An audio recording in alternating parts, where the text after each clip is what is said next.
Cam4.fr, le plus grand site de webcam live réservé aux adultes. 14h-16h, Brigitte Lahaie, Sud Radio. Bonjour à tous, nous sommes ensemble durant ces 2 heures sur Sud Radio. Un rapport réussi, un rapport sexuel réussi, c'est quoi?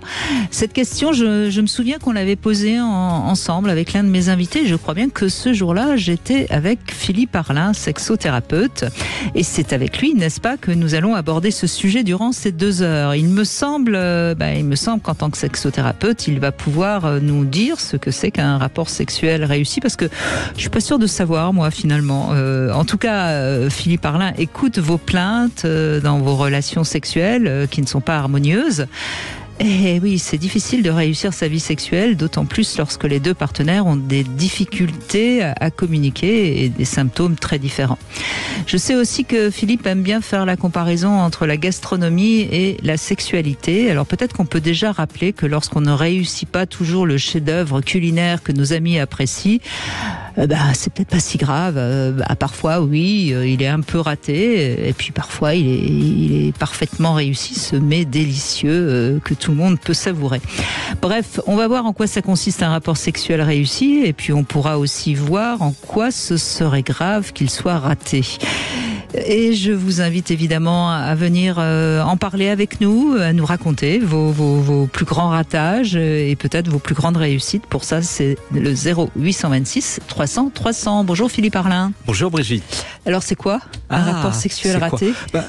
Vous m'avez déjà tendu une perche en me parlant de la nourriture, et moi l'image la plus belle, c'est quoi un dîner d'amoureux réussi? Un dîner d'amoureux, c'est qu'est-ce qui va se passer entre les 2 personnes, mais aussi la qualité de ce qui est dans les assiettes. Donc un rapport sexuel réussi, c'est à la fois des pratiques satisfaisantes et une ambiance, une relation entre les 2 individus qui doit être importante. Ce qui fait que si c'est pas forcément délicieux dans l'assiette, si l'ambiance est bonne, ça posera pas de problème. Et si c'est délicieux dans l'assiette, ça devient sublime parce que il y a ce dîner en amoureux. Et puis il y a même un 3e élément qu'on peut rajouter dans l'image, c'est que c'est un dîner qu'on prépare à la maison et on a préparé pour l'autre son petit plat préféré. Et ça, c'est aussi très important dans la sexualité, savoir faire plaisir, être à l'écoute de ce qui va faire plaisir à l'autre, être dans cet échange.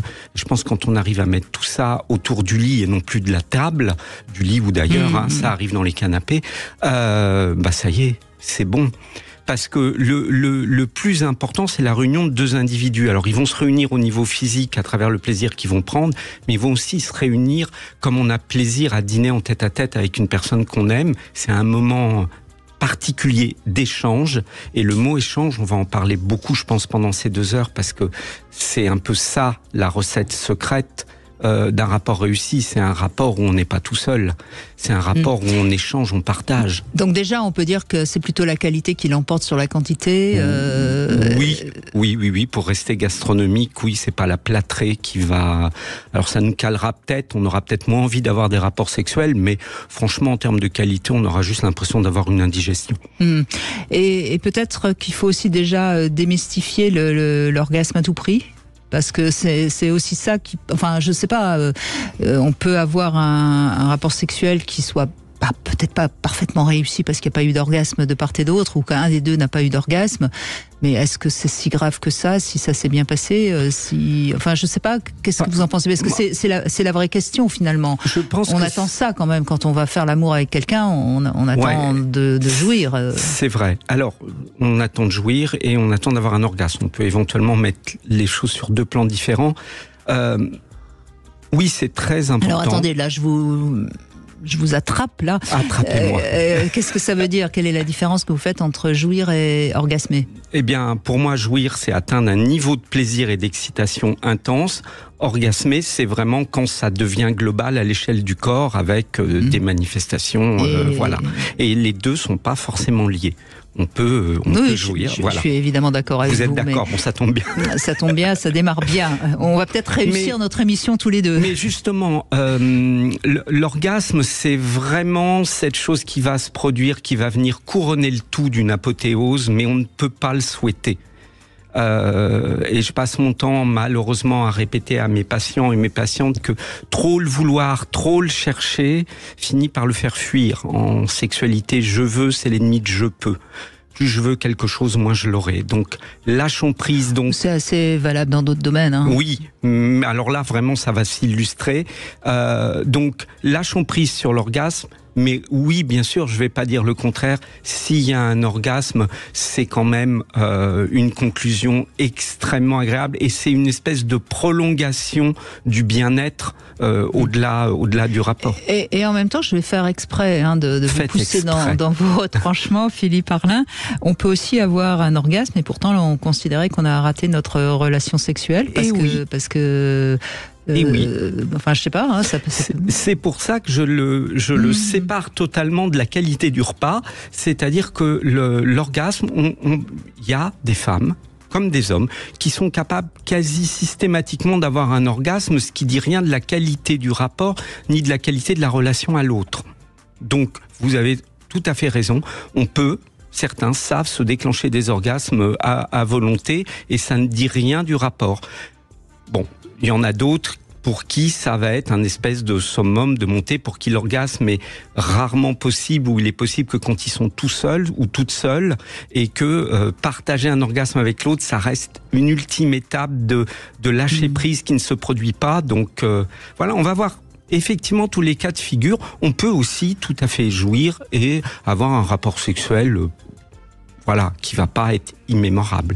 Alors évidemment, on n'arrête pas de le répéter dans cette émission, il faut communiquer, etc. Est-ce que pour autant, en tant que sexothérapeute, vous conseillez de faire un débriefing s'il y a un rapport sexuel raté, ou est-ce que finalement on se dit c'est pas grave, on verra la prochaine fois, et au bout de combien de temps faut-il se mettre à parler des ratages ? C'est ça.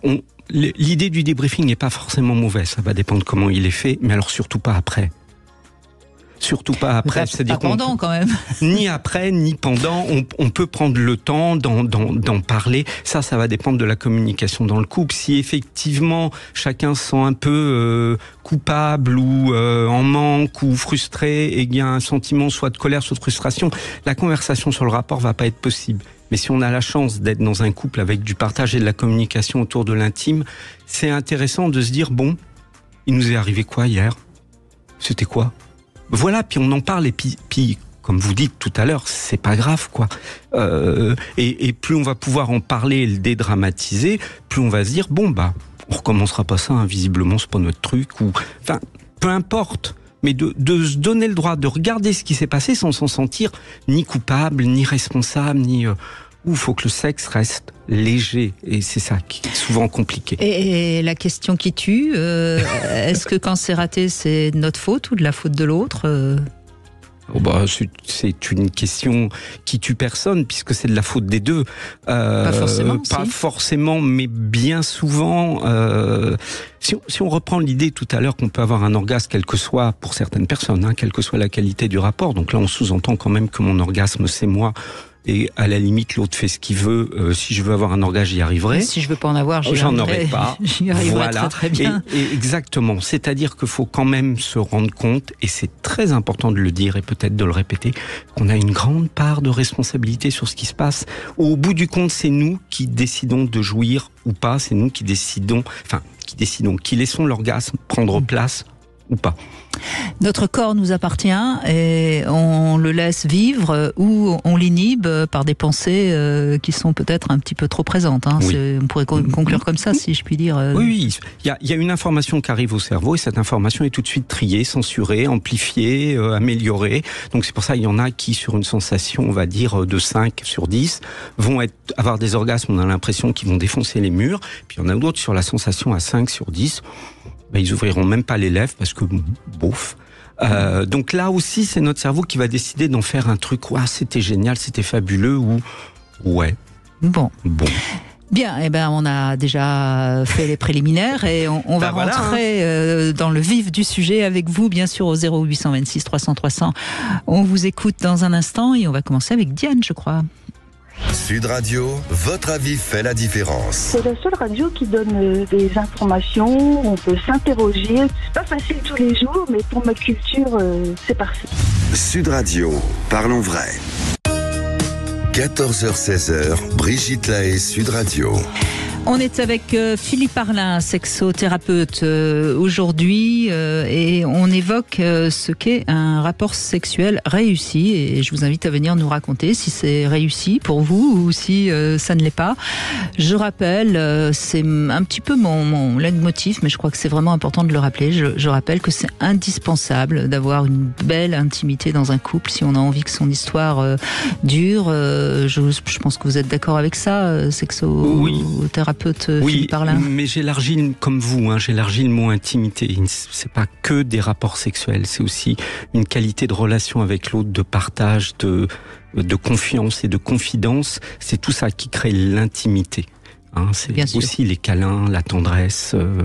Voilà, c'est pas juste. Oui, le couple a besoin de sexe, mais s'il n'a que du sexe, ça va pas non plus suffire. Non. Si on s'embrasse plus et que on se fait un petit coup dans la chambre vite fait avant de s'endormir, c'est pas ça la bonne intimité. Diane, bonjour. Bonjour Brigitte, bonjour Philippe. Bonjour Diane.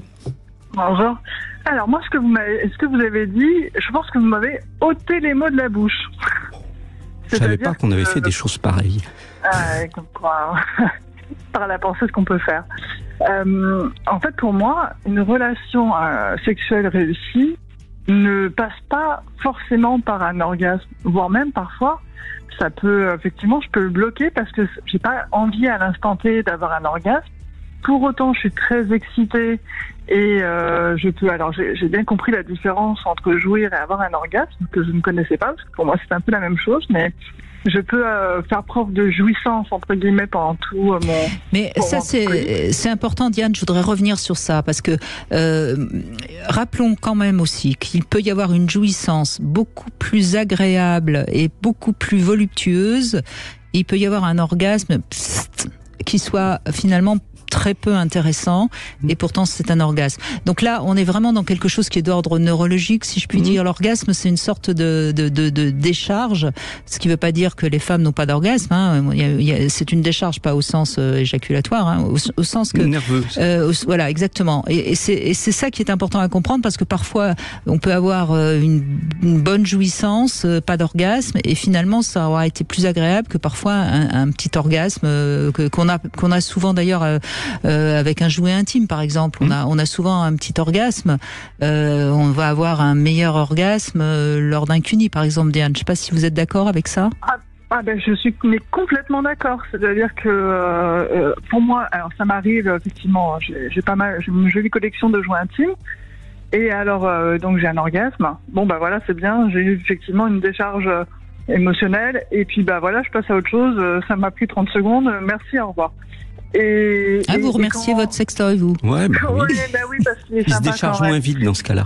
Ah oui. Et je sais quand il va tomber en fait. Voilà. Non, c'est pas le moment.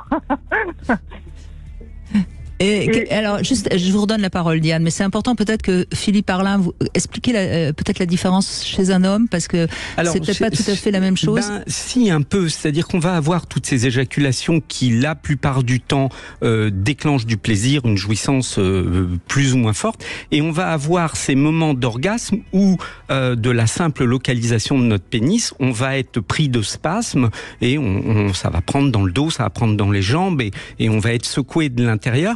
C'est une sensation à la fois très agréable, mais qui n'est pas forcément plus intéressante. Elle est différente. Il peut y avoir des éjaculations extrêmement intenses. Il peut y avoir aussi un plaisir en plateau avant même l'éjaculation.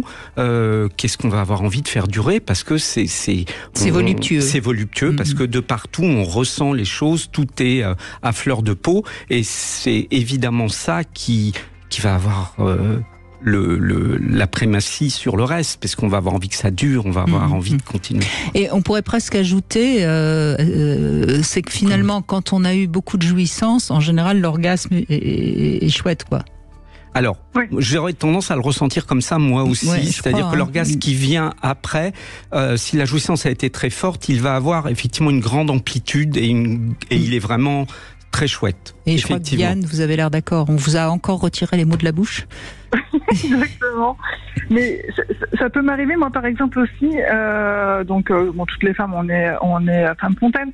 Moi, j'ai un excellent sourcier à la maison, donc je suis plutôt contente. Mais ça peut m'arriver si j'ai un plateau qui est très très intense. je lui dis, bah là, vas-y, fais-toi plaisir. Mais si j'ai pas eu un plateau important, s'il m'attaque entre guillemets pour pouvoir faire pour que je sois fontaine, je dis non, oublie direct, j'ai pas du tout envie et je vais me bloquer, je vais pas en avoir envie. Et c'est sûr que l'orgasme, moi, c'est vraiment pas un but ultime. C'est-à-dire que la jouissance, oui, l'orgasme, non, mais même pour lui, hein. Ça voudrait dire que vous êtes une grande jouisseuse. Oui. Bah oui. Bah oui. Effectivement. Oui. Effectivement. Vous êtes au 7e ciel très souvent et très longtemps, donc bon, si de temps en temps ça monte pas au 8e ciel, on s'en fout. Hein. Exactement. Et puis surtout je dédramatise. C'est-à-dire que pour moi la sexualité c'est la sexualité. L'important effectivement, ce que vous disiez, c'est que tous les jours j'ai besoin aussi d'avoir un câlin, de le sentir parfois. Je dis mais tu m'as pas touché aujourd'hui. Moyen, je dis non, mais tu m'as pas touché physiquement, c'est-à-dire tu m'as pas pris dans les bras ou quoi que ce soit. Et je vais me mettre contre lui et parfois ça va aussi, je vais avoir une dose d'endorphine à ce moment-là et qui pourrait être égale à si pendant une semaine on fait pas l'amour, on fait pas l'amour. En revanche, si pendant 2 jours il me touche pas même la main ou le bras, je vais en être malheureuse.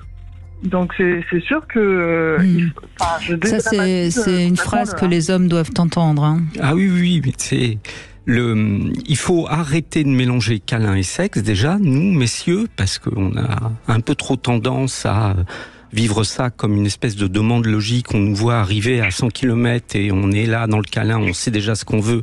C'est pas un câlin, c'est autre chose. Et oui, il faut savoir recevoir des câlins parce que ça vient nourrir le sens du toucher, du contact. Et c'est ça qui va transformer le rapport sexuel en quelque chose de plus global, de plus corporel et qui va faire qu'on a des sensations beaucoup plus intenses quand on prend du plaisir. Donc le câlin, il doit être en dehors du sexe, mais il a un rôle fondamental pour venir nourrir les rapports quand il y en a.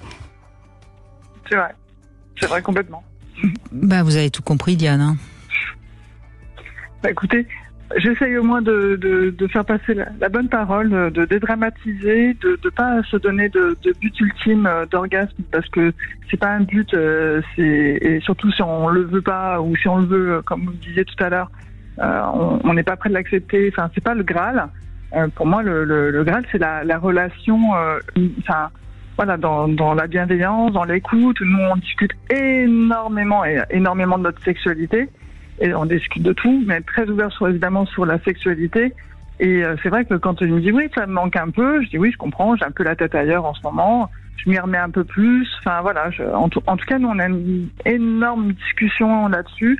Moi, je suis évidemment très ouverte, je suis une ancienne libertine, et donc je suis très ouverte à la communication et voilà. Oui, vous êtes libre. Vous êtes libre sur ce sujet, donc tout est facile. Et visiblement, vous l'aidez à se libérer aussi et à comprendre ce que c'est que la sexualité d'un couple. Oui, alors je n'ai pas besoin de grand-chose, mais l'avantage, c'est qu'effectivement, c'est un excellent amant. Mais en tout cas, on est très en symbiose sur notre sexualité et ça nous aide au quotidien aussi. Enfin voilà, je sais que les câlins, la sexualité, enfin tout ça, ça fait qu'on a une vie très harmonieuse dans notre couple, quoi. Bien, merci Diane de cet éclaircissement qui va évidemment dans le sens de ce qu'on disait tout à l'heure. Merci beaucoup. On fait une petite pause et nous avons Isabelle également qui va témoigner. À votre tour, venez témoigner, même si vous n'avez pas une sexualité harmonieuse, bien on peut peut-être vous aider à comprendre qu'est-ce qui bloque, qu'est-ce qui vous en empêche et n'hésitez pas à nous rejoindre sur Sud Radio. 14h-16h, Brigitte Lahaie, Sud Radio. 14h-16h, Brigitte Lahaie, Sud Radio. N'hésitez pas si vous avez besoin de conseils sur la sexualité de votre couple. Philippe Arlin est avec nous, sexothérapeute, notamment auteur de Libérer votre désir, aux éditions de la Musardine en poche. Maintenant, un vrai guide pour comprendre comment fonctionne le désir féminin notamment. Isabelle, bonjour. Bonjour Brigitte, bonjour Philippe. Bonjour Isabelle. Merci d'être avec nous Isabelle. Oui, alors, qu'est-ce que vous nous raconterez, vous, sur vos rapports sexuels réussis ou pas d'ailleurs ? Eh bien, sur 10 ans d'expérience de célibat, Et après 23 ans de mariage avec un mari qui avait été ma première expérience sexuelle, j'ai peut-être au début de mes années de femme divorcée privilégié la performance sexuelle de mon partenaire plutôt que le désir, le plaisir, la relation. Et effectivement, au début, c'était assez compliqué parce que si ça fonctionnait pas la première fois, ça fonctionnait pas du tout et du coup, je passais à autre chose. Et parce que j'ai cru pendant 20 ans que je n'avais aucun plaisir et que j'étais frigide. Et ce que je ne savais pas, c'est que je n'étais pas forcément avec la bonne personne en fait. C'est-à-dire que pendant votre mariage, vous n'aviez pas d'orgasme? Si, mais c'était pas de la folie. J'avais pas forcément envie de rapport sexuel. J'avais une libido complètement, plate en fait. Oui, j'entends bien. C'est quelque chose que j'entends souvent dire chez les femmes. Philippe Arlin, est-ce que ça bouge? Est-ce que les femmes aujourd'hui sont un peu plus conscientes que c'est pas parce que ça ne fonctionne pas, qu'elles n'ont pas beaucoup de jouissance, que c'est parce qu'elles ne sont pas capables d'en avoir, ou est-ce que ça reste encore une idée reçue qui a la vie dure? Alors, en sexualité, toutes ces idées reçues-là ont la vie dure. C'est-à-dire que on a un peu tendance à pérenniser nos premières années sexuelles, et si c'est pas terrible, que ça soit pour un homme ou pour une femme, parce que les hommes ont le même trouble, eh bien, on a tendance à se cataloguer et à ne pas se donner la chance d'expérimenter autrement. Alors, oui, changer de partenaire, ça peut être intéressant en n'oubliant jamais que c'est avant tout comment nous, on se met en état d'explorer notre sexualité qui va finalement aboutir à ce qu'on trouve du plaisir. Le plaisir, pour certains, on est livré avec. Pour d'autres, il faut l'apprendre. Et c'est assez simple, mais c'est un travail à faire. Ça s'apprend. C'est un corps, il faut l'éduquer. Encore une fois, certains ont pas besoin de ça. D'autres vont devoir en passer par là. Donc si on se sent condamné d'avance et que quelque part on ne fait pas les choses, eh bien on passe à côté d'une possibilité de découvrir une autre vérité sur nous. Et alors Isabelle, comment ça s'est passé? Qu'est-ce qui vous a permis justement de découvrir que votre corps aussi, il était apte à vous donner du plaisir? Eh bien, c'est le compagnon que j'ai eu juste après mon divorce, en fait. La personne que j'ai rencontrée, déjà, j'ai ressenti une alchimie, un feeling émotionnel et charnel que je connaissais pas du tout. Et ça a allumé vraiment le début de la connaissance de moi. Et là, j'ai bien compris que je n'étais absolument pas frigide et que c'était vraiment une idée reçue, une croyance que j'avais qui était profonde et que au bout de 20 ans, j'avais accepté en fait. Et là, du coup, le reset s'est fait. J'ai complètement j'ai transformé ma vie et après, effectivement, les compagnons après que j'ai eu, les partenaires que j'ai eu, je privilégie parce que quand même cette expérience-là, elle avait été quand même assez à 15 sur 20, on va dire, à 19 sur 20, on va dire, pardon. Et justement, j'ai cherché après, une fois que ça s'est terminé avec cette personne-là, à renouveler cette performance sexuelle en fait. Et cependant, et ça aussi malheureusement c'est une erreur parce que il y a jamais deux. Si on change de partenaire, c'est jamais exactement pareil, quoi. Même si on a enfin découvert comment nous arriver à jouir, mais c'est pas forcément pour ça que ça va fonctionner pareil avec les autres. Exactement. Ouais, et 10 ans après, aujourd'hui, là, maintenant, je suis vraiment bien dans dans le plaisir, dans la relation, dans l'échange et dans la relation sexuelle. Et la finalité, elle est pas l'orgasme, elle est vraiment un bien-être. Et je rejoins ce que disait Diane tout à l'heure. C'est vraiment le toucher, les câlins, le regard. Oui, avec mon partenaire, je peux passer de très très longs moments vraiment sur un rapport sexuel sans forcément qui est un orgasme en fait, et c'est vraiment le bien-être, privilégier le bien-être, oui.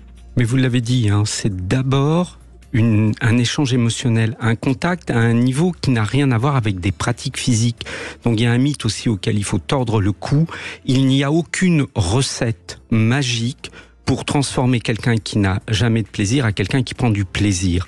C'est quelque chose qui va se jouer entre deux individus à un niveau qu'on n'expliquera pas, et c'est bien qu'on ne l'explique pas, une forme d'alchimie, une forme de tout d'un coup de reconnaissance. On se reconnaît à un niveau où du coup on va donner à l'autre, on va ouvrir à l'autre des dimensions de nous qu'on n'avait jamais ouvert, et donc forcément, s'il s'y prend un peu correctement, évidemment, eh bien, ça va permettre de déclencher et d'accéder au plaisir. Mais c'est cette autorisation qui va se créer au niveau de notre cerveau. C'est là que le cerveau, plutôt que de classer ça dans le oui beauf, va tout d'un coup sublimer cette sensation et la transformer en plaisir. Ah, mais je suis complètement d'accord, notamment sur l'exemple de ma dernière relation. Le début de la relation avait été assez complexe sexuellement, ça marchait pas du tout, et l'intention y était quand même. Il y avait vraiment cette intention d'être ensemble et de continuer et d'en parler et de dire que c'est pas grave. En fait, il y a d'autres moyens de se donner du plaisir, d'être ensemble et d'être bien. Et bah oui, effectivement, un an après, en fait, ce type de relation aujourd'hui, c'est une de mes plus belles relations sexuelles, en fait. C'est important ce que vous dites, parce que ça peut aider certaines personnes. C'est-à-dire que vous avez rencontré cet homme, vous aviez des mêmes valeurs, j'imagine, vous aviez une entente. Il y avait une alchimie physique, enfin vraiment, c'est le toucher. Il y avait ce toucher, quand on se touchait, c'était, ça suffisait en fait à nous remplir, mais vraiment. Et sexuellement, si ça venait pas, ça venait pas, c'était pas grave. Et puis ça s'est fait petit à petit, ça a grandi. Mais qu'est-ce qui venait pas? Vous voulez dire qu'il n'arrivait pas? Oui, il y avait une situation de stress, de grand stress, probablement émotionnel. Oui, complètement. Ah oui, et amoureux. Et ça c'est, je sais pas. Sûrement. Je ne sais pas. Mais effectivement, oui, c'était pas comme ce que j'avais l'habitude de vivre en fait. Mais cette fois-là, j'ai des sensations en fait à autre chose que le sexe en fait. Donc vous avez su être patiente et, tout doucement, il a su. C'est venu. Oui. Et oui, complètement. C'est tout à fait ça. Mais vous avez été patiente aussi parce que vous sentiez qu'il y avait une alchimie corporelle, que vos corps correspondaient bien quand même. Oui, alors là par contre oui, effectivement, ce type d'alchimie, je l'ai vécu que 2 fois dans ma vie, mais en même temps, il n'y avait pas que ça. Je voulais aller plus loin que ça en fait. Qu'est-ce que vous voulez dire par je voulais aller plus loin? Il y avait la relation Bien sûr. Donc relation, la personne aussi, lui, il était. Vous faisiez déjà l'amour, indépendamment du plaisir que le corps pouvait prendre. Vous faisiez l'amour. Ça reprend l'image du dîner que je disais tout à l'heure. Et bien sûr, il faut que ça soit bon dans l'assiette, mais c'est la relation entre les deux, en train de dîner, de s'échanger, cet échange dans les regards, les mains qui se touchent. C'est ça qui va faire la qualité du repas. Et puis même si le repas est pas terrible, on aura quand même passé une super soirée, quoi. Oui, c'est ça. Et moi, j'assimile ça à une danse, en fait. Et il y a des personnes avec qui, quand on danse avec quelqu'un, on n'est pas en rythme, en fait. Mais quand on trouve la personne avec qui on est en rythme, et dès qu'on entend la musique, ça nous enchante et ça nous transporte. Bon, là, il faut creuser, il faut pas s'arrêter à la première danse, en fait. Oui, faut apprendre à être un peu plus au même pas l'un et l'autre, mais ça veut dire que mais il y a déjà un diapason qui résonne, et après c'est le temps que le corps se mette au diapason. C'est ça, vibrer, oui, en même temps que l'autre, oui, c'est ça. C'est vraiment se caler sur la fréquence de l'autre, sur l'énergie.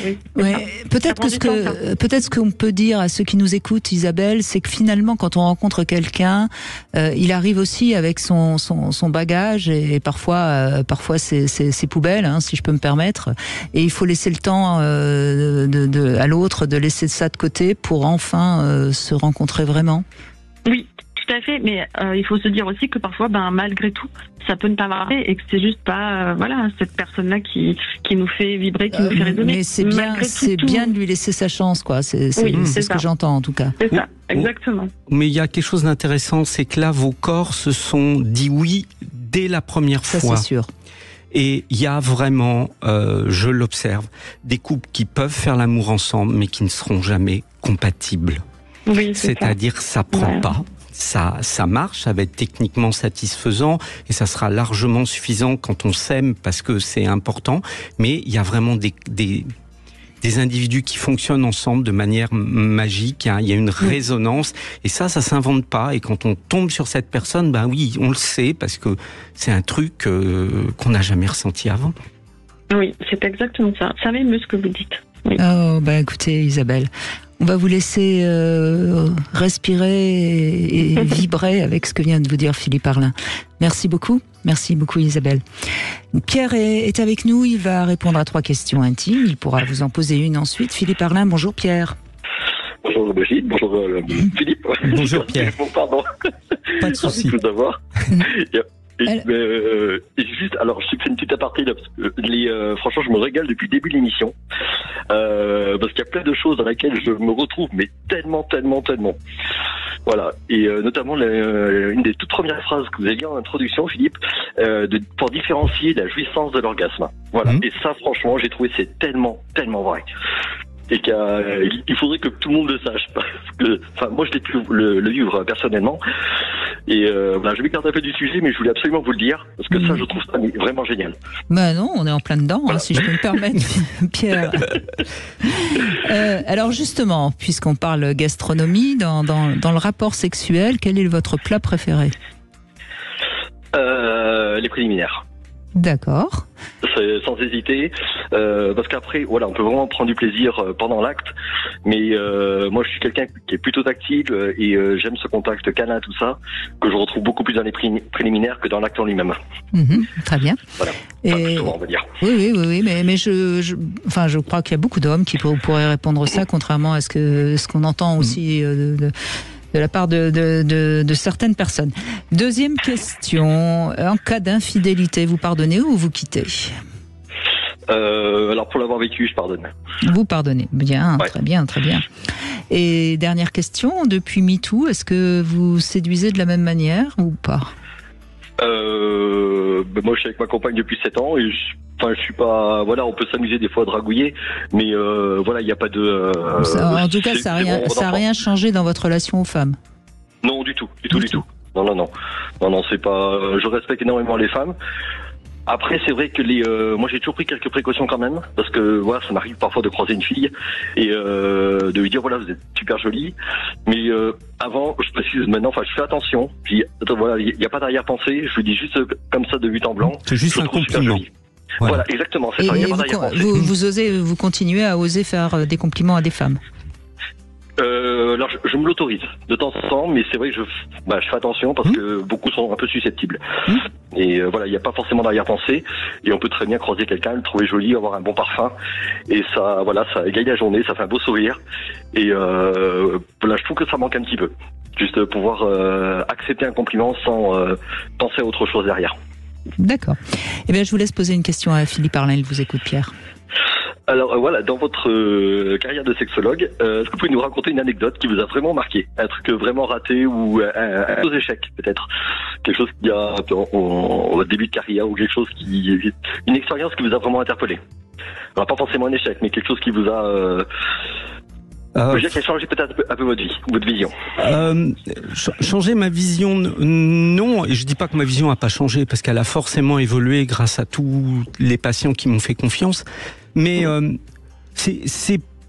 j'arrive pas à me fixer sur un point, mais ce que j'ai envie de dire, c'est que j'ai beaucoup ri et j'ai été beaucoup ému par des vérités qui s'énonçaient sur mon divan ou quand quelqu'un touchait du doigt la simplicité qu'il pouvait y avoir dans le sexe ou des évidences. Je me rappelle d'un patient comme ça qui était très axé sur un fantasme et puis c'était devenu une obsession. Il pouvait pas faire autrement. Il était persuadé que sa sexualité en dépendait et un jour il a enfin passé du rêve à la réalité ou du fantasme à la réalité et il est revenu à mon cabinet, il était complètement décomposé et je dis qu'est-ce qui s'est passé?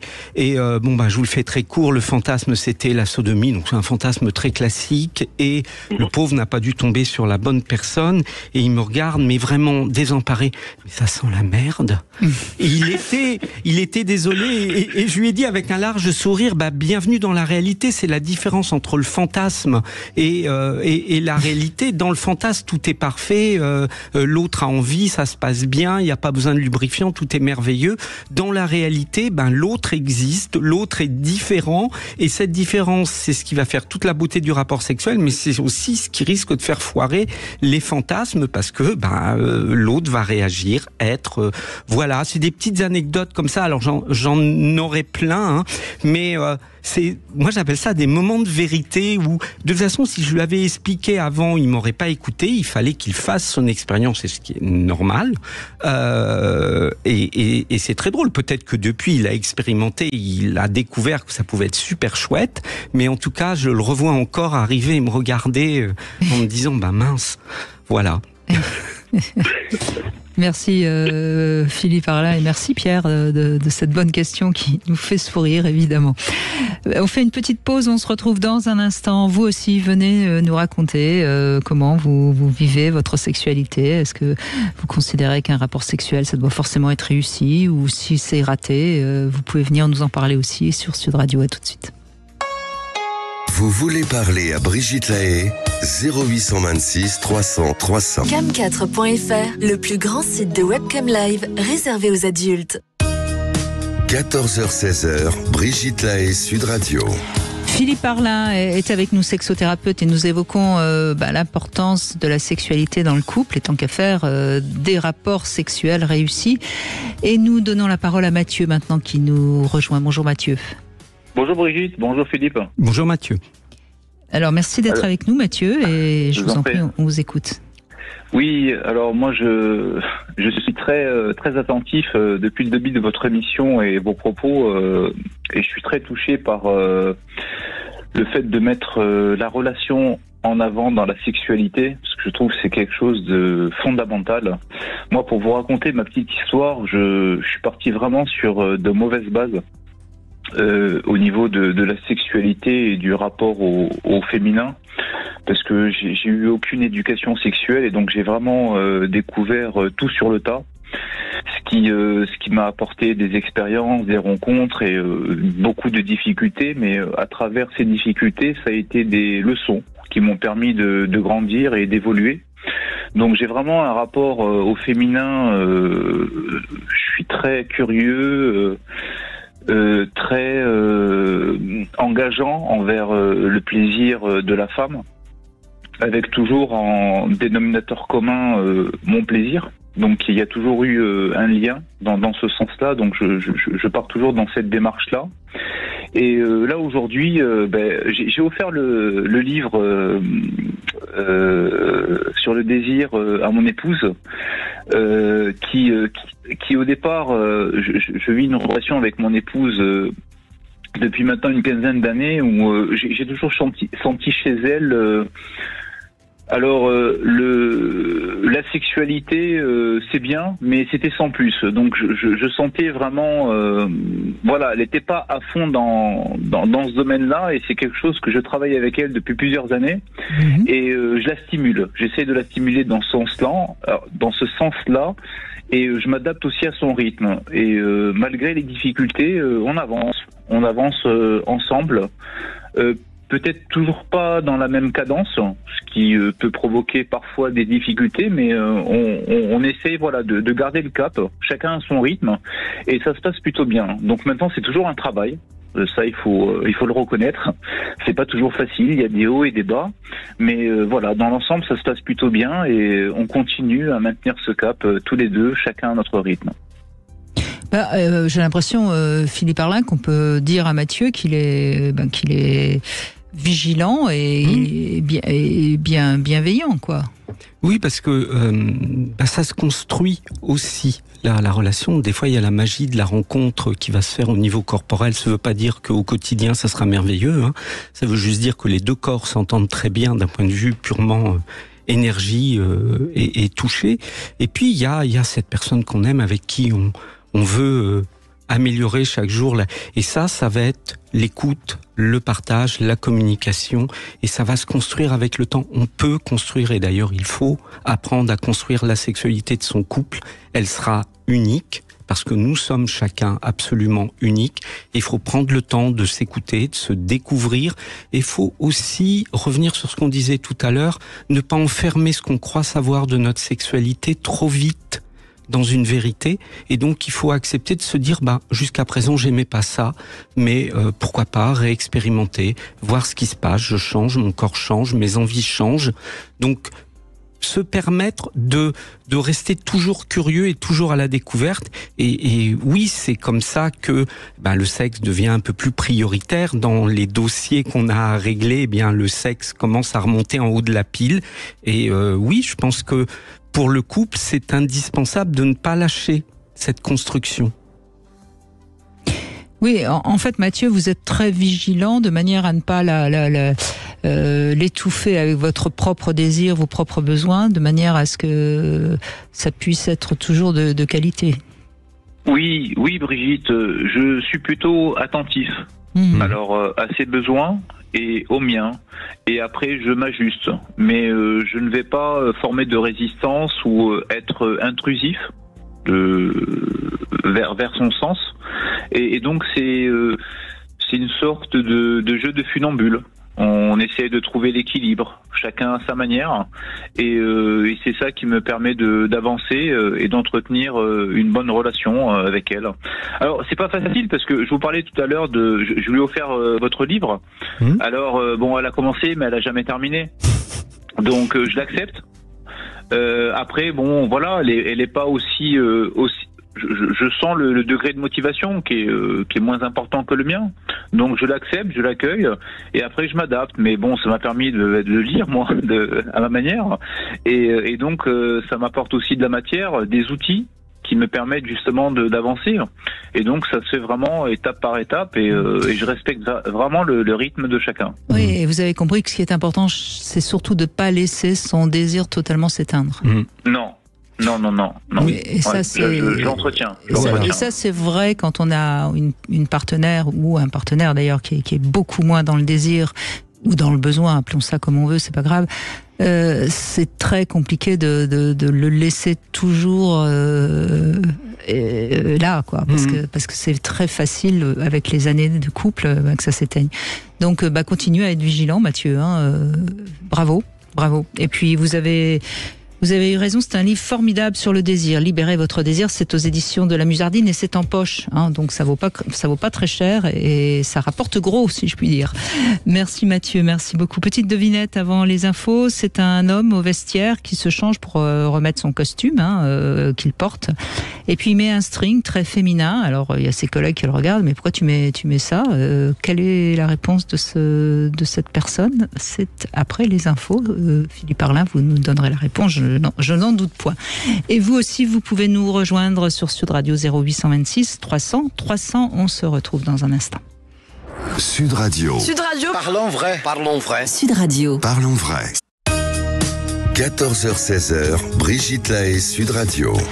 Philippe Arlin est avec nous. Nous évoquons la sexualité du couple, du couple, pas forcément d'ailleurs, parce qu'on pourrait évoquer ce que c'est qu'une relation sexuelle réussie dans un soir avec un inconnu et une inconnue. Après tout, c'est pas. Ah mais ça a lieu. Ça, il paraît. Mais oui. Il paraît que ça a lieu très très souvent. On est toujours à un moment l'inconnu de l'autre. Après, c'est comment ça évolue. Alors on a Tom qui nous a rejoint, mais d'abord je voudrais la réponse à ma devinette. Alors c'est un homme qui se change dans un vestiaire après un match de foot ou de rugby, vous choisissez, et il se met un string très féminin. Alors évidemment ses collègues sont un peu surpris et il lui dit mais pourquoi tu portes ce genre de sous-vêtements? Qu'est-ce qu'il répond? Parce qu'il va faire la Fashion Week juste après. Non, en fait, il répond: depuis que ma femme est tombée sur un string féminin qu'elle a trouvé dans ma voiture, j'ai appris à les porter pour dire qu'ils étaient à moi. C'est exactement, ça oui, exactement. Oui. Bonjour Tom. Bonjour Brigitte. Bonjour Tom. Bonjour Philippe. Alors Tom, que se passe-t-il? Vous avez l'air d'avoir une voix bien éteinte là. Qu'est-ce qui se passe? Oula, la grande psychologue est à l'œuvre là. Non, c'est peut-être c'est peut-être d'être impressionné par cette plateforme de toutes sortes de savoir et comment il faut interpréter les choses. Donc, non, pas si éteint que ça. Non. Alors, dites-nous, vous êtes marié depuis longtemps, je crois, hein, c'est ça ? Oui, depuis 30 ans. D'accord. Et alors et donc, ce que je disais à votre Zach, que c'est avec grand plaisir, on s'aime, il y a une grande connivence, mais c'est évidemment pas les perdre de l'année. Donc c'est pas non plus certainement la fugue des débuts. Oui. Des débuts ou de ce dont vous parlez tout à l'heure, et peut-être des coups d'un soir qui n'est pas mon rayon et je crois pas non plus celle de ma chère répondre. Alors, ce qu'il faut quand même comprendre, Tom, je pense qu'il faut peut-être rappeler que lorsque la sexualité dans un couple au début est vraiment top, en règle générale, c'est plus simple de maintenir une sexualité convenable, hein, si je puis dire. Donc, est-ce que c'était le cas ou pas ? Oui, c'était plutôt animé. C'est-à-dire, c'était bien. Maintenant, je pense que c'est avec l'âge, il y a une certaine, je dirais pas que je me suis lassé, mais j'aimerais bien faire d'autres choses qui seraient peut-être en dehors des conventions, ou qui sera en dehors de nos conventions, c'est-à-dire d'être complètement. Vous aimeriez un petit peu de nouveauté, de surprise, enfin que ça soit un petit peu moins. Oui, bien sûr. Bah, c'est ce qui est fréquent et tout à fait compréhensible. Philippe. Mais oui, c'est encore une fois, c'est quand on enferme notre sexualité dans une vérité, alors soit parce qu'il y a un truc qui fonctionne et donc on va le répéter, parce que tout compte fait, on a peur et donc on va chercher ce qu'on sait qui marche, mais faut jamais oublier que quelque chose qui marche, on s'en lasse, hein. C'est comme les choses que vous aimez manger, si vous en mangez tous les jours, il y a un moment vous allez finir par trouver ça franchement très fade, voire même plus bon du tout. Donc il faut faire très attention et le secret d'une sexualité qui dure, c'est une sexualité qui se renouvelle régulièrement. C'est-à-dire que oui, il faut continuer tout le temps à être curieux, il faut expérimenter, il faut oser, parce qu'en plus dans le couple, c'est quoi le problème ? Si c'est pas bien ce soir, la prochaine fois qu'on fera l'amour, ça sera mieux, on refera autre chose. Mais oui, il faut expérimenter parce que on a l'impression qu'on épuise toujours la même recette et oui, on mange un peu tout le temps la même soupe le même soir. Et tous les soirs de suite, donc on se lasse et c'est le problème de beaucoup de couples. Donc une sexualité qui fonctionne bien, comme vous le dites Brigitte au début, quand effectivement au début on sent qu'il n'y a pas de limite, pas de tabou, qu'on s'amuse, qu'on explore, oui, c'est déjà un bon signe pour que avec les années qui vont venir, on continue à explorer et à garder une fraîcheur, un renouvellement. Si on s'installe dans quelque chose, attention, c'est dangereux parce que même si ce quelque chose est confortable, il s'affadit et il perd de sa valeur et de son plaisir. Oui, il faut toujours comprendre que la sexualité, c'est quelque chose qui nous nourrit sur le plan hormonal.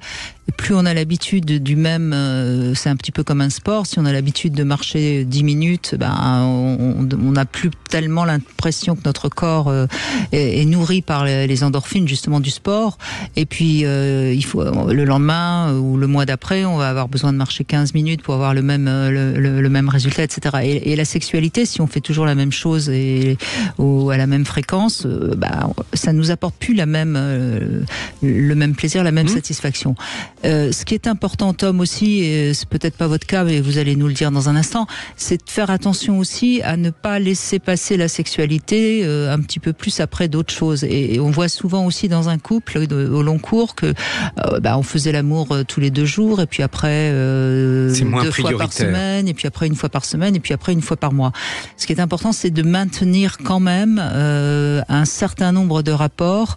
Même si de temps en temps on a un peu l'impression qu'on se donne des rendez-vous, mais c'est important parce que l'appétit vient en mangeant. Donc je ne sais pas si vous avez trop espacé ou pas vos relations sexuelles, Tom. Oui, c'est peut-être ça. C'est ça, et surtout c'est les divertissements ou plutôt les choses qui nous font bouger le curseur vers d'autres choses qui font que oui, c'est pas suffisamment souvent.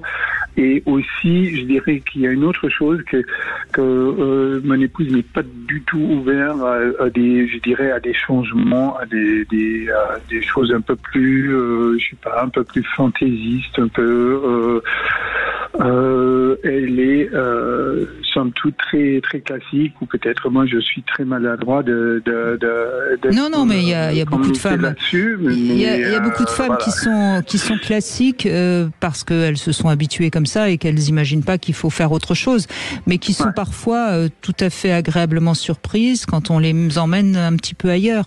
Mais pour ça, il faut commencer par des changements qui sont plus d'ordre, par exemple de lieu, d'heure. Vous voyez, Tom, si vous amenez tout de suite, je dis n'importe quoi, mais quelque chose d'un peu trop marginal, elle va se braquer. Mais si vous changez juste, par exemple, je sais pas moi, l'endroit où vous allez faire l'amour, c'est quelque chose qui peut la surprendre et lui apporter du plaisir et l'ouvrir un peu à des changements, justement. Oui, voilà. Non, mais c'est certainement une question de petits pas et une question de bien communiquer là-dessus, puisque je dois dire en toute honnêteté ou en toute objectivité, c'est elle qui dit souvent on devrait le faire ailleurs qu'uniquement dans le lit. Donc, vous voyez, les choses ne sont jamais si perdues ou si unilatéral que ça, mais c'est une habitude à prendre, ou certainement une ouverture qui dit ouverture, c'est certainement pour les deux. Mais c'est compliqué, Philippe Parlin, au bout de 30 ans. Qu'est-ce que vous conseillez, Tom ?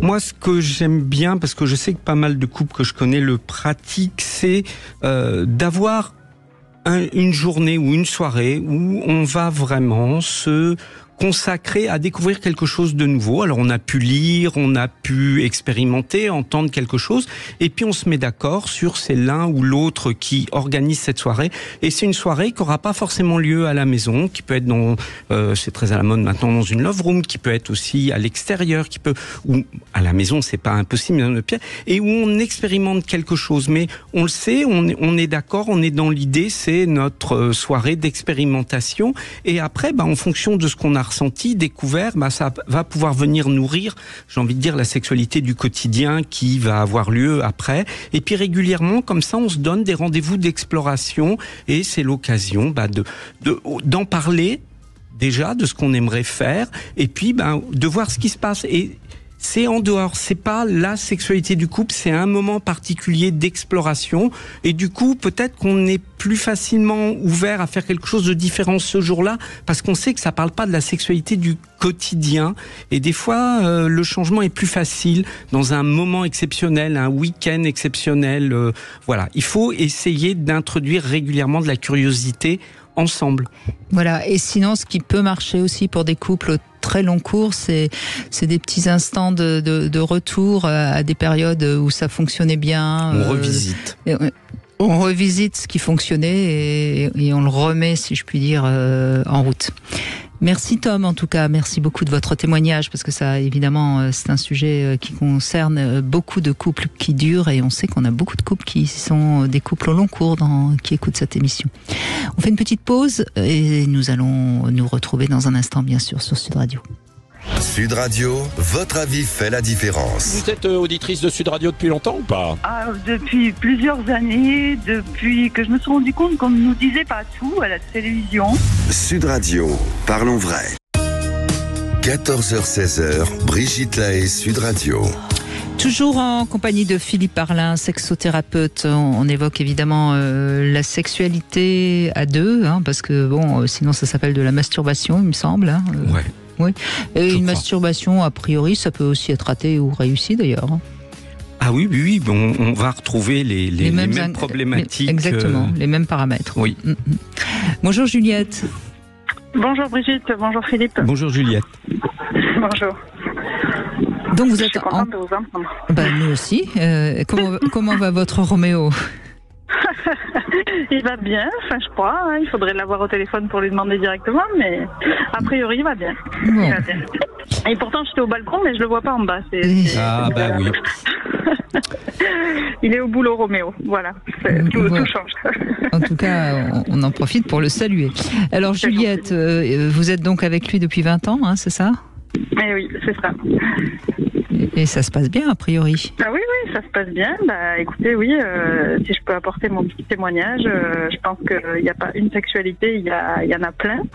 Et ça se découvre tout au long de la vie, voilà, à deux, tout seul, enfin bon, donc ça va avec plusieurs partenaires s'il faut, mais même avec un seul, on peut imaginer plein de choses. Et je trouve que c'est pas un long fleuve tranquille, hein, c'est pas tous les jours rose. Il y a, pour moi, une vraie différence entre le désir des hommes et le désir des femmes. Ça se construit pas pareil, ça se nourrit pas pareil. Et voilà, bon, même si je trouve qu'il y a toujours un décalage, on peut arriver à nourrir les envies des uns et des autres de manière à peu près synchronisée. Et vous trouvez évidemment, j'imagine, que votre homme a plus de désir que vous, c'est ça? Eh oui. Oui. Sans surprise, je trouve qu'il en a plus que moi, oui, tout à fait. Mais après, voilà, pour répondre un peu à la question de est-ce que c'est grave si on n'a pas d'orgasme si quand on a un rapport sexuel, moi je dirais que non. Au départ, j'étais très attachée à ça parce que, enfin voilà, je considérais que à le faire autant que ce soit top pour les deux. Et en plus, on y arrivait plutôt bien parce qu'on a très vite réussi à trouver une jouissance tous les deux, oui. Tous les deux, mais en même temps, je cherchais le mot, mais synchronisé, merci, je cherchais le mot. Donc ça, c'était cool et j'étais très attachée à ça. Et puis finalement, voilà, au vu justement de son désir qui est souvent plus fort que le mien, parfois je lui dis, écoute, voilà, moi je viendrai, ouais, passe devant, je t'attends. Ouais. Pas. et ne m'attends pas plutôt parce que je suis pas dans l'idée, j'ai très envie de te faire plaisir, mais je viendrai pas avec toi parce que voilà, mon esprit est ailleurs. Mais je donne mon corps volontiers et puis des fois aussi ça vient pendant qu'on y est, finalement l'esprit lâche un peu, le cerveau se déconnecte de tous les tracas du quotidien et puis on se laisse tenter par le mouvement, j'allais dire. Moi je vais un peu dans votre sens, hein. Je sais que tout le monde ne va pas dans ce sens-là, mais je dis souvent qu'en effet il vaut mieux de temps en temps accepter un rapport sexuel même si on n'en a pas vraiment envie. D'abord parce qu'on aime notre partenaire et qu'en général ça se passe, c'est quand même agréable et il y a souvent un peu de jouissance quand même. Sinon, qu'est-ce qui se passe? Il se passe qu'on fait pas beaucoup l'amour et que l'homme, comme il fait pas beaucoup l'amour, quand il fait l'amour, il passe un petit peu à côté de notre plaisir ou il se rate un peu et ça finit par détériorer beaucoup la sexualité. Alors je dis pas encore une fois que c'est à la femme d'accepter chaque fois que l'homme a envie, hein. C'est pas ce que je suis en train de dire, mais je dis toujours qu'il faut faire attention de ne pas non plus ne le faire que quand la femme a envie, parce que ça risque parfois de s'éloigner. Et moins on fait l'amour, moins on a envie, parce que chez nous le désir il est parfois assez loin et c'est parce qu'on refait l'amour que le désir revient. Enfin, je sais pas ce que vous en pensez, Philippe Arlin. Moi, je suis tout à fait d'accord. Je vais l'exprimer autrement, mais ça revient exactement au même. Il y a deux manières de se laisser faire. Il y a ne pas répondre non trop vite, parce qu'il y a plein de situations où si on interroge notre envie, notre désir, eh bien c'est non. Je l'explique dans mon livre, ce que j'appelle la tour du désir. Il y a des situations où quand on est dans la vie matérielle de tous les jours, l'idée même de sexe, non, on n'est pas dedans. Donc là, on va avoir un peu trop tendance à stopper la possibilité de rapport, alors que je dis juste, il faut pas répondre tout de suite, faut se donner du temps, faut se donner la possibilité de voir. Rien n'empêche de commencer un câlin, rien n'empêche de se mettre dans des jeux, dans de la douceur, dans de la tendresse, se rapprocher. Si vraiment ça vient pas, il sera toujours possible de le dire et de trouver quelque chose pour que ça se termine bien pour les deux. Et puis, la plupart du temps, oui, ça va venir. C'est-à-dire, Voilà, il faut juste accompagner, il faut se familiariser avec l'idée d'avoir envie, et c'est ce que disait Juliette. Il y a un moment, ça peut décrocher au niveau du plafond, et tout compte fait, on est très content d'être là, c'est très agréable, et puis on partage un bon moment. Donc il faut un petit peu se laisser convaincre, il faut pas avoir peur, parce que si on n'a pas envie, on le saura à un moment, et là on bloquera, et là bien sûr qu'il faut respecter ce non qui viendra, mais c'est juste se dire, comme on le fait la plupart du temps, le nombre de fois où je me mets à table, c'est pas parce que j'ai faim, c'est parce qu'il est l'heure, c'est parce que je suis avec des amis, c'est parce que c'est le moment. Pour autant, le repas est pas raté, et des fois même, je découvre que tiens, ça tombe bien que je me sois mis à table, j'en étais pas rendu compte, mais j'avais faim. Donc, et oui, finalement, c'est super bon. Mais oui. Donc Juliette, vous avez, je crois que vous avez compris ce que c'était qu'un couple, au niveau de la sexualité en tout cas. Oui, c'est ça. Je me sers souvent de cette image de la tour, Philippe, que j'ai vu dans votre bouquin, qui m'a beaucoup aidé. Et d'ailleurs, on l'a lu tous les deux. Et comme je lui dis, écoute, je suis au rez-de-chaussée. Voilà, toi, t'es déjà au 3e. Je te laisse aller devant. Mais voilà, parfois l'ascenseur fonctionne. Donc c'est chouette comme ça. Voilà. Il suffit de reconnaître, d'admettre que voilà, les pensées du quotidien nous maintiennent au rez-de-chaussée, voire au sous-sol parfois. Ah, vous avez inventé le sous-sol. Faut qu'on en parle. Ouais, j'ai inventé le sous-sol. Si vous voulez, on en parle. C'est vraiment le pire du pire dans le quotidien. Mais ça doit être quand vous êtes particulièrement fatigué, que vous savez que vous devez vous lever tôt le lendemain. Là, c'est pas possible de remonter. Donc on a eu des contrariétés, même dans le couple. Mais bien sûr. Là, moi, je descends au sous-sol quand vraiment on est fâché, quand c'est pas que les contrariétés du quotidien, quoi. Oui, ça c'est important, parce que c'est vrai que les hommes ne se rendent pas compte que quand une femme est un peu blessée, fâchée, elle montera pas dans la tour. Elle peut plus. Elle aura pas envie d'avoir envie. Ouais. Et il s'en rend compte quand vous êtes un peu fâché ? Oui, absolument. Oui. Il me connaît par cœur, donc il sait très bien que c'est absolument pas le moment de proposer quoi que ce soit, qu'il faut attendre que je revienne au moins au rez-de-chaussée pour que ça soit possible de prendre l'ascenseur, quoi. Et vous revenez toute seule, ou bien il a trouvé l'astuce pour faire remonter ? Ça dépend. Il m'aide beaucoup à revenir, parce que moi j'ai un caractère à plutôt bouder, râler, rester dans mon coin et rouméguer, comme on dit par chez moi, ressasser sans cesse le négatif. Donc il a trouvé 2-3 clés pour me faire revenir, mais voilà, des fois c'est plus difficile que d'autres, ça dépend du moment dans le cycle, ça dépend de plein de choses. Évidemment. Voilà. Évidemment. Il y a pas mal de paramètres. Mais vous avez visiblement tous les deux la lucidité de votre couple, et c'est pour ça que ça fonctionne. Grâce à la communication, grâce à plein de conseils qu'on entend sur une super radio, n'est-ce pas ?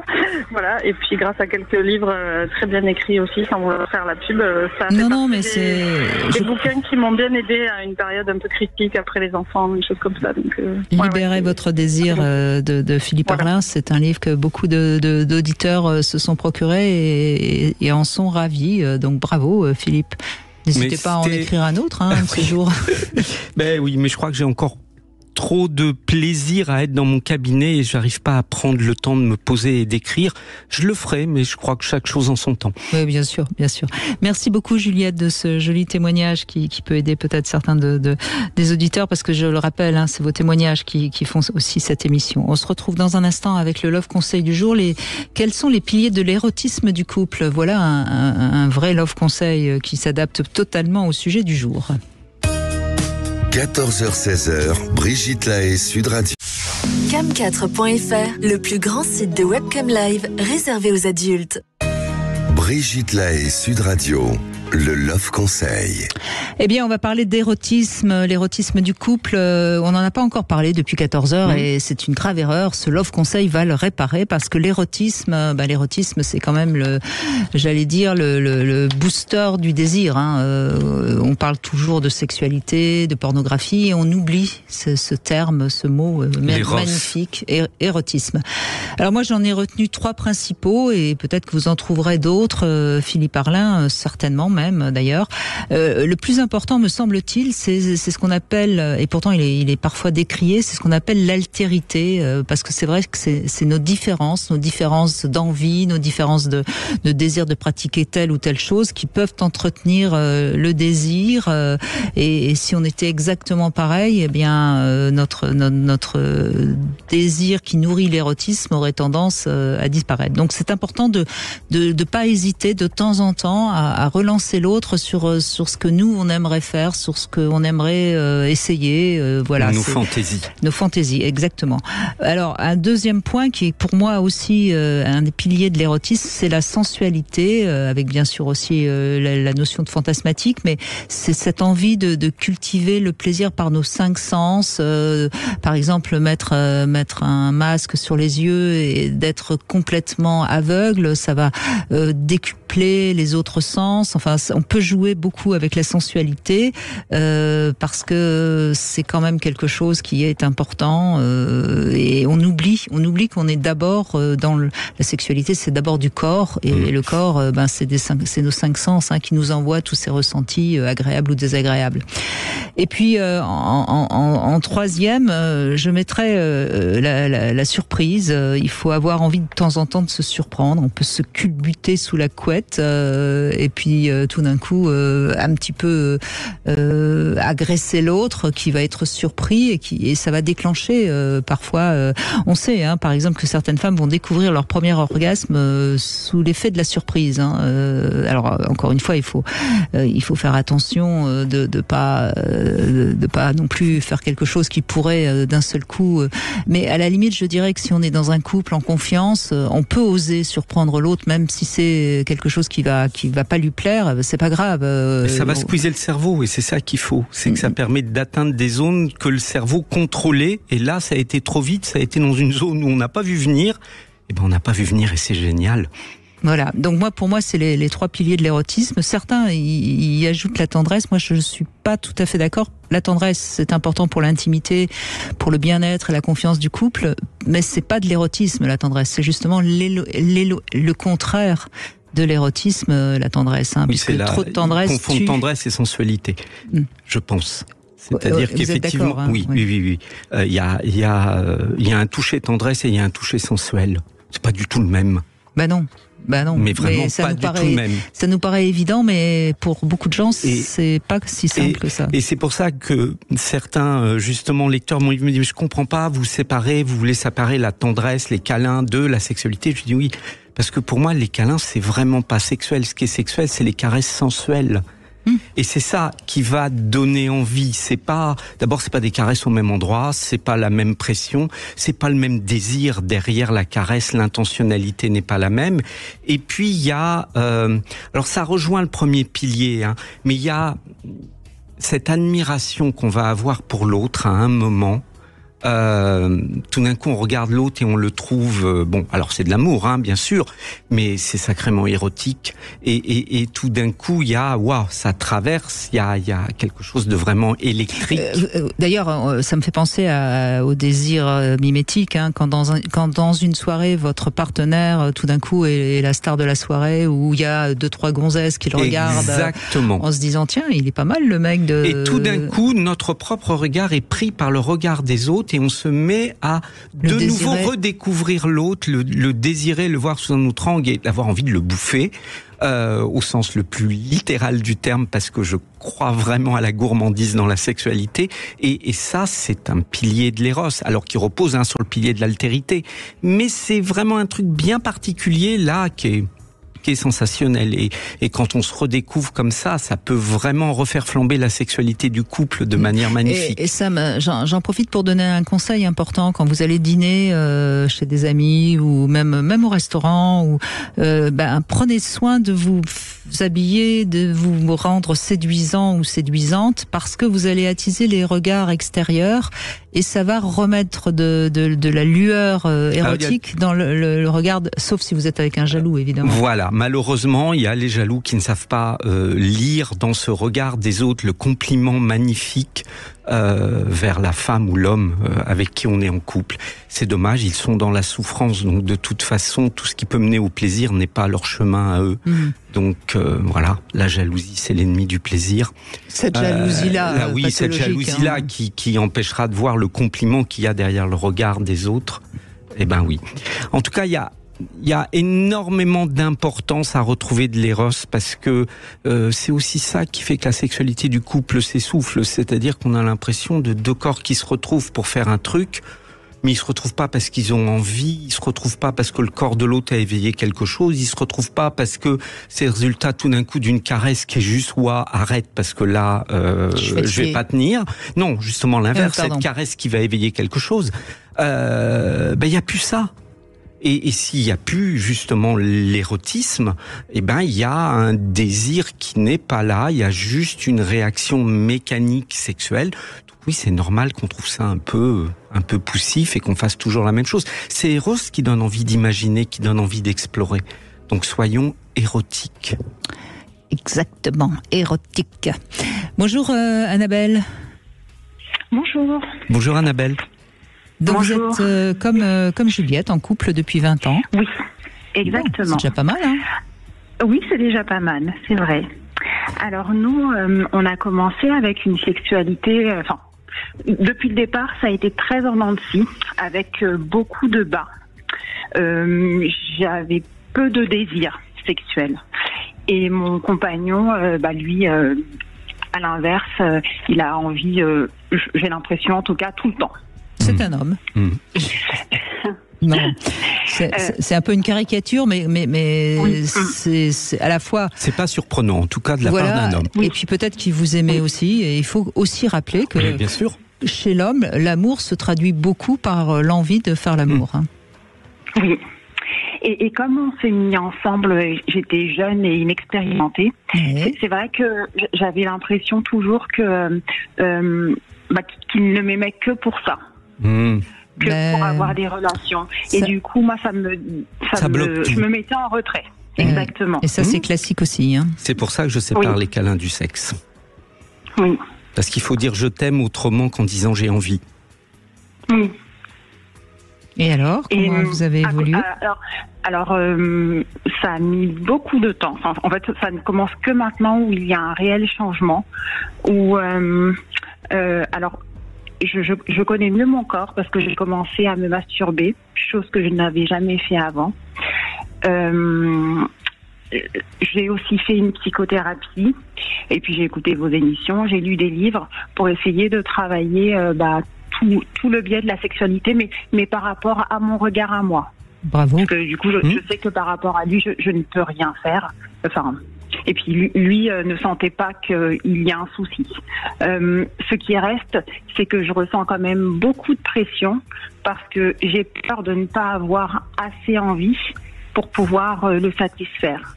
Parce qu'il est clair que le fait que je n'ai pas forcément envie, ça a beaucoup impacté notre couple.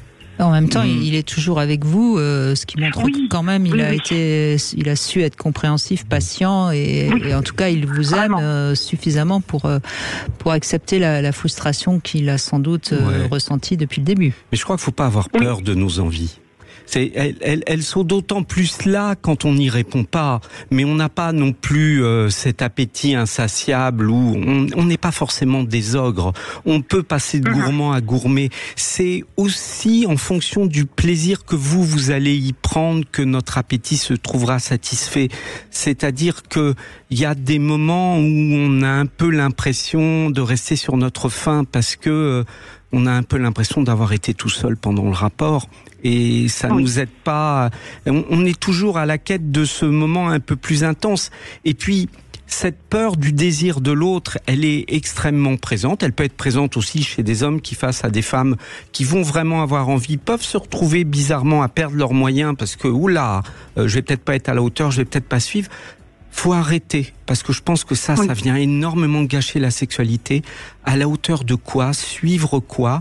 Il faut juste avoir envie de partager ce moment avec l'autre, et puis il se passera ce qui se passera. Mais si on a peur, on ne partage même pas le moment. Donc là, on n'est plus du tout à la hauteur, parce qu'il n'y a plus rien.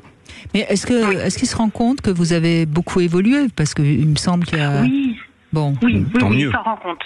Donc, il s'en rend compte. Donc il est quand même satisfait de ça, parce que c'est quand même ça montre que vous aviez d'abord que vous aviez pris conscience de sa frustration. Oui, j'en avais conscience. Et c'est vrai que quand on en discutait les années précédentes, je faisais des efforts et ça allait mieux quelques semaines, mais ça retombait vite bien sûr. comme avant. Oui. De toute façon, le terme effort dans la sexualité, ça marche pas. Après, si on a envie de lui faire plaisir, c'est pas la même chose que de faire des efforts. C'est pas un effort, c'est de la générosité. Oui. Si c'est un effort, il y a quelque chose qui passera pas. Il n'y a pas de cadeau dans l'effort. Oui. Et c'est marrant parce que vous utilisez ce terme générosité. Et j'avais une invitée bienveillance aussi l'autre jour qui ne comprenait pas ce terme et qui moi ne me choque pas. Ça me choque pas qu'on accepte une relation de sexe par générosité. Parce que c'est un cadeau qu'on fait. Notre corps est précieux, raison de plus pour pouvoir l'offrir. Oui. Donc Annabelle, soyez fière de vous, soyez confiante parce que visiblement vous avez avancé, il s'en rend compte, et puis plus vous allez être dans cet état d'esprit, plus vous allez avancer. Tandis que si vous pensez que ça suffit pas, qu'il faut encore avancer, vous disqualifiez. Vous voyez ? Et ça marche pas. D'accord, je comprends. Allez-y. Ce qui est important, c'est de faire, c'est pas de réussir, parce que réussir ne veut rien dire. D'accord. Mais c'est faire. Faut être là ensemble. C'est ça qui est important. Et puis, faites-le par amour et par envie de vous libérer de tous les carcans qui, certainement, au début, vous ont empêché d'être là, dans le plaisir et dans cette liberté du corps. Oui. D'accord. Ok. Je vais essayer tout ça. Je vous remercie. Oui, mais de toute façon, moi je ne le dirai jamais assez, c'est aux femmes d'apprendre à découvrir leur corps et à aimer leur corps. Le jour où toutes les femmes aimeront leur corps et se masturberont, on aura avancé et vous serez peut-être à la retraite, Philippe Parlin. Ah j'espère. Bon, en tout cas, pas pour l'instant, malheureusement. Mais en tout cas, bravo Annabelle, bravo beaucoup. Bravo beaucoup, oui, enfin bon, on parle comme beaucoup, on peut. Bravo. Oui. Félicitations en tout cas. Et merci de ce témoignage parce que c'est un bel espoir pour les couples qui nous écoutent. Allez, on fait une petite pause sur Sud Radio et on va conclure dans un instant. Avec vous, bien sûr, 0826 300 300. À tout de suite. Vous voulez parler à Brigitte Lahaie? 0826 300 300. 4.fr, le plus grand site de webcam live réservé aux adultes. 14h-16h, Brigitte Lahaie, Sud Radio. Philippe Parlin est avec nous. Je rappelle votre livre sur le désir, Libérer votre désir en poche aux éditions de la Musardine. On en a beaucoup parlé. C'est vrai que pour qu'un rapport sexuel soit réussi, peut-être que c'est quand même qu'il faut qu'il y ait après le rapport, le désir de recommencer une autre fois. Oui. Peut-être. Et peut-être de pas s'arrêter trop vite après le rapport aussi. On n'en a pas parlé, mais se précipiter à la salle de bain juste après. Oui. S'il vous plaît, essayez d'attendre 5-10 minutes dans les bras de l'autre. Parce que franchement, c'est compliqué. Les gens qui se lèvent et qui se précipitent à la salle de bain ou ailleurs à fumer leur clope. Oui, et d'ailleurs, ça traduit quelque chose qui est de l'ordre du symptôme. Oui, là, on a l'impression qu'un truc là, c'est fait, c'est bon, on passe à autre chose, quoi. Au secours. Fuyons. Voilà. Bonjour Alex. Oui, bonjour Brigitte, bonjour Philippe. Bonjour Alex. Merci d'être avec nous pour conclure. Donc, vous avez envie de donner votre avis sur ce que c'est qu'un rapport sexuel réussi, je crois. Et bien, on vous écoute, on vous laisse conclure, peut-être même. Parfait, mais sachant qu'énormément de choses, ou presque tout a été dit depuis le début de l'émission. Non. Sur la sexualité, on n'arrivera jamais à tout dire. Non. Ce que je veux dire, c'est qu'effectivement, pour moi, un rapport qui est réussi, déjà, il faut avoir du désir, de l'envie. Ça, c'est indéniable. C'est ce qui va apporter ce petit truc en plus, de voir dans le regard de l'autre, dans le corps, ressentir, monter la tension sexuelle, la chaleur du corps monter, et va donner vraiment une envie qui va être plus grande. Et après, c'est être à l'écoute de son partenaire ou de sa partenaire. Voir comment la personne parle, respire, bouge, sentir ses mouvements par rapport à l'effet qu'on va lui faire, par rapport à la pratique qu'on va faire, essayer de de vraiment ressentir ça et pour rentrer en connexion avec la partenaire et en fusion totale. Et c'est là pour moi où le rapport va être totalement réussi. Oui. Ce que j'entends, Alex, c'est que vous êtes beaucoup dans la réceptivité au plaisir et au désir de l'autre.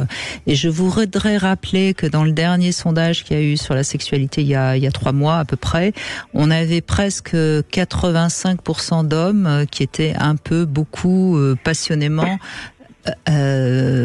passionnés par par le désir et le plaisir de leur partenaire. Donc je le rappelle parce qu'on entend tellement en ce moment. Ce qui n'est pas forcément le cas dans le sens inverse. Exactement, c'est pas forcément le cas dans le sens inverse. Même d'ailleurs majoritairement pas le cas.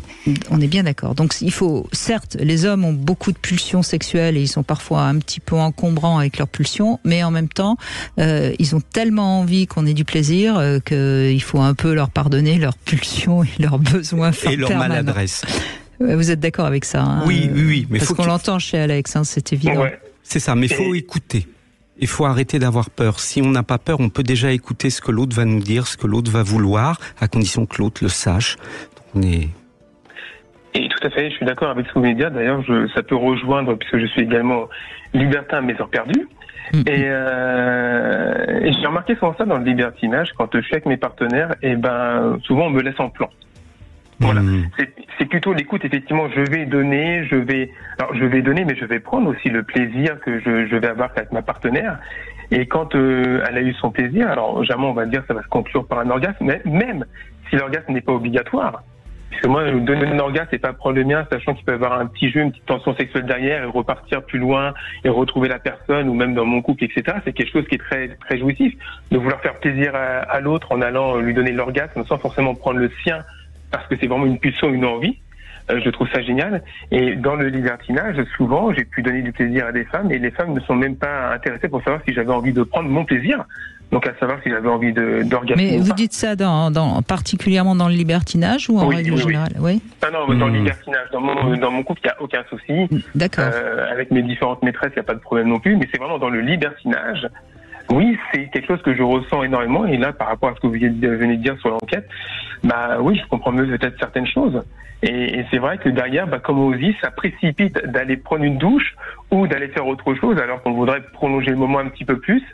Mais vraiment, c'est dire aux personnes, écouter, sentir alors en ce qui concerne la femme. Donc vous voulez dire, si je comprends bien, ça m'intéresse parce que ça prouve quand même que ça bouge dans le libertinage, ça voudrait dire que les femmes sont plus à même de vous utiliser comme des objets que les hommes utiliseraient les femmes comme des objets.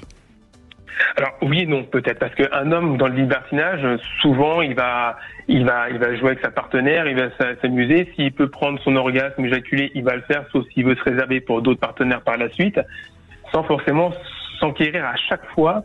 Est-ce que ma partenaire a pris du plaisir ou ça? Je le vois dans des soirées, il y a des hommes qui comme ça, on s'amuse. Donc voilà. Donc c'est pour ça, je relativise, mais quand un partenaire vous donne du plaisir, moi si ma partenaire me donne un plaisir incroyable, etc., et j'ai envie de lui donner le maximum de plaisir qu'elle est capable de recevoir avant moi de prendre mon plaisir ultime.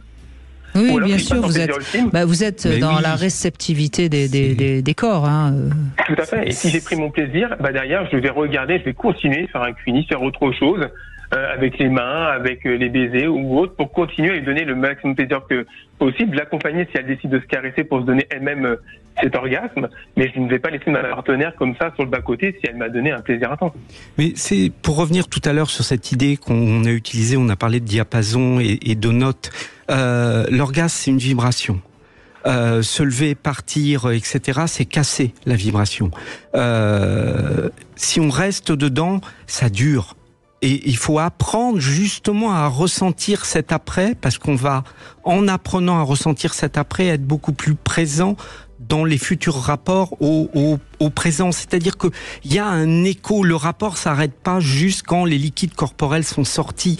Il y a quelque chose qui continue à vivre dans le corps. Et ça, c'est bien dommage de pas le partager avec la personne qui l'a provoqué.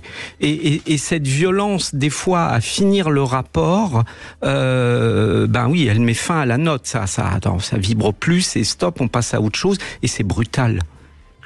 Et je rajouterais même, par exemple, pour plus quand on est en couple, plus simple et plus facile que dans le libertinage. Quand on est en couple et qu'on a eu un rapport vraiment sexuel épanoui, vraiment au maximum, généralement les deux sont bien prêts et tout est beaucoup plus simple dans le quotidien qui va suivre. On est plus en osmose, on est plus en phase. Peu importe s'il y a eu forcément l'orgasme ou pas, mais quand les deux sont satisfaits de ce qu'ils ont eu, tout, avec les hormones, tout va découler vers quelque chose de positif. Si un des deux est frustré, il peut y avoir une petite frustration qui va suivre, ça va ressentir. Si ça a été un échec total, derrière, moi, ça a pu m'arriver de pas être au top et j'ai ressenti derrière. Hein. Il y a un sourire complice. Quand on a fait un amour, même le lendemain, on se regarde et il y a une espèce de... On n'a pas besoin de se le dire, mais il y a le souvenir de ce qui s'est passé. Ça crée une complicité. C'est encore là, vous avez raison, ça déteint sur les heures et les jours à venir. Et c'est ça qui est important. Oui, je donnerais juste une image. Si un matin, on regarde au petit déjeuner dans un hôtel, les couples, on voit ceux qui ont fait l'amour la veille bien, et puis ceux qui l'ont peut-être pas fait, ou en tout cas, ça s'est pas bien passé, quoi. Il y a ceux qui déjeunent pas ensemble, même. Oui, en plus. Oui, c'est ce qu'on m'a dit également, oui, effectivement. Et puis, il y a ceux qui déjeunent encore dans le lit, ça. Alors là, c'est une vraie prolongation. Mais c'est vrai que c'est vraiment le partage, l'écoute, la communication, même en parlant, moi j'adore parler. Comme d'ailleurs vous disiez, j'adore faire voyager ma partenaire, l'emmener, essayer de voir, lui dire un mot, quelque chose, je vois que ça titille quelque chose dans son esprit, je l'emmène encore, même si par exemple je peux lui dire, imagine-toi avec d'autres hommes, etc.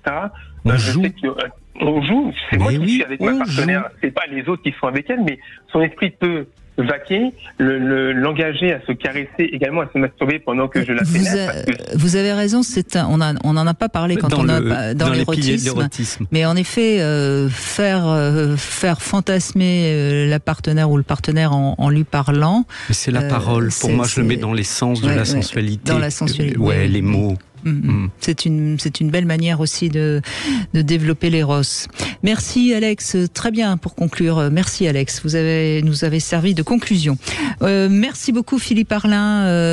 Je rappelle bien sûr ce livre Libérez votre désir aux éditions de la Musardine. On peut le retrouver en poche.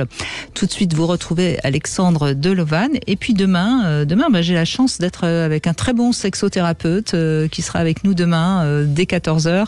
Il s'appelle Philippe Arlin et exceptionnellement, puisque vous êtes sur Paris, on en profite, on vous retrouve demain, puisque d'habitude vous êtes à Poitiers, c'est là où vous exercez, mais vous pouvez également exercer par Zoom, en visio, je le rappelle. Et demain on verra si notre signe astrologique a une importance par rapport à la sexualité. On va faire un petit tour comme ça pour s'amuser. Sud Radio. Parlons vrai. Sud Radio. Parlons vrai.